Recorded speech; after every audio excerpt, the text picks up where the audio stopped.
दोस्तों, एक साधु था। वह रोज घाट के किनारे बैठकर चिल्लाया करता था, जो चाहोगे सो पाओगे, जो चाहोगे सो पाओगे। बहुत से लोग वहां से गुजरते थे, पर कोई भी उसकी बात पर ध्यान नहीं देता था और सब उसे एक पागल आदमी समझते थे।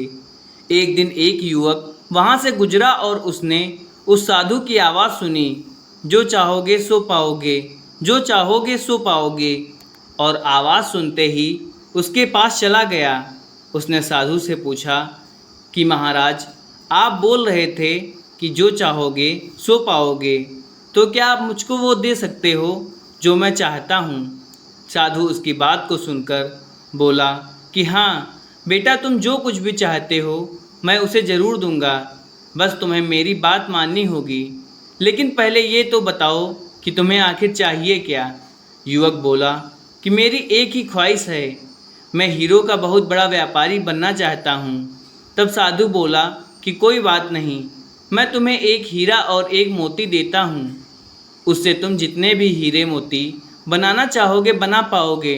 और ऐसा कहते हुए साधु ने अपना हाथ आदमी की हथेली पर रखते हुए कहा कि पुत्र, मैं तुम्हें दुनिया का सबसे अनमोल हीरा दे रहा हूँ।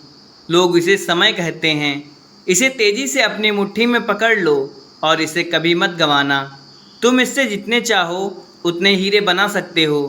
युवक अभी कुछ सोच ही रहा था कि साधु उसकी दूसरी हथेली पकड़ते हुए बोला कि पुत्र, इसे पकड़ो, यह दुनिया का सबसे कीमती मोती है। लोग इसे धैर्य कहते हैं। जब कभी समय देने के बावजूद परिणाम ना मिले तो इस कीमती मोती को धारण कर लेना। याद रखना, जिसके पास यह मोती है वह दुनिया में कुछ भी प्राप्त कर सकता है।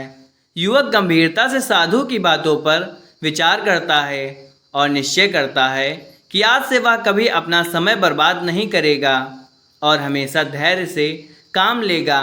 और ऐसा सोचकर वह हीरो के एक बहुत बड़े व्यापारी के यहाँ काम शुरू करता है और अपने मेहनत और ईमानदारी के बल पर एक दिन खुद भी हीरो का बहुत बड़ा व्यापारी बनता है।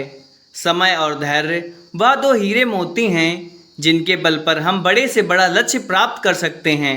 अतः जरूरी है कि हम अपने कीमती समय को बर्बाद ना करें और अपनी मंजिल तक पहुंचने के लिए धैर्य से काम लें। दोस्तों, अगर वीडियो अच्छी लगी हो तो एक लाइक शेयर अवश्य करें। धन्यवाद।